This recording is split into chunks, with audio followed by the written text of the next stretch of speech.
Eveline, explica para a gente, então, o que é o narcisismo.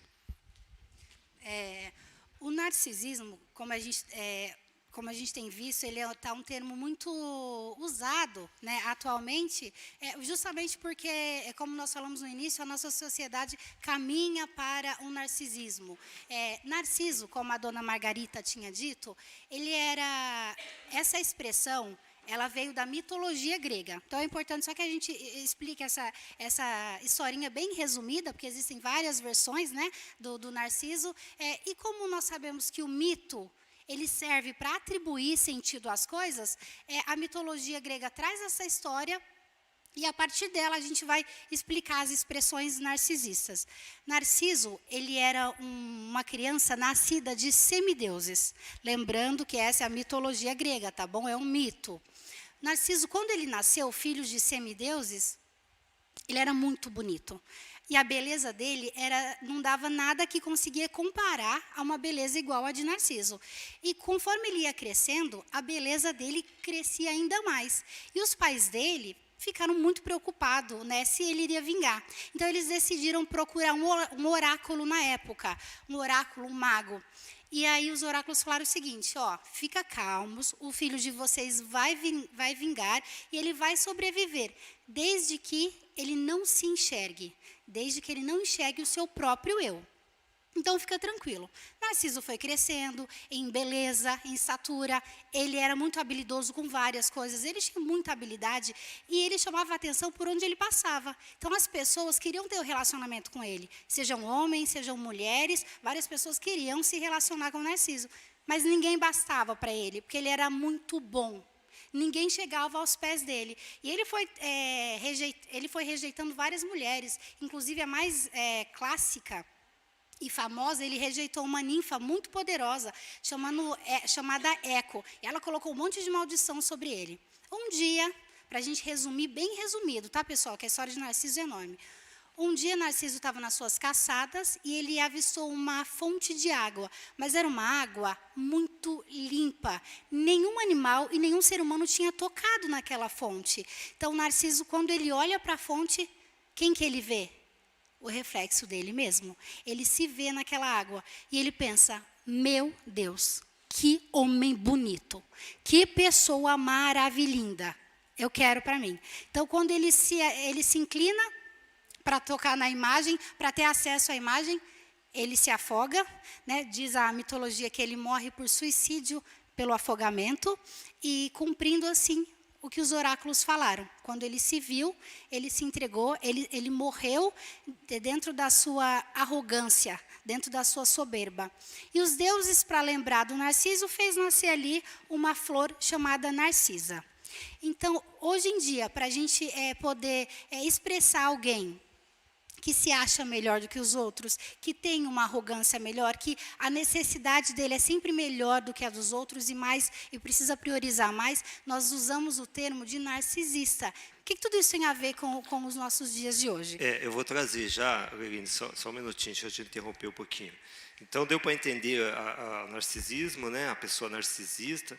Eu vou trazer só uma característica, algumas características, tá, Eveline? Intensa autoconcentração, a pessoa, né, narcisista, de si mesmo, né, em si mesmo inflado, né, tem uma autoconcentração de si mesmo, ela é inflada, busca incansável pelas próprias necessidades, sem se preocupar com o próximo, né, autoestima, insegurança, dependência de afeto e amor do outro, né, sensação de direito e exigência de admiração constante e excessiva.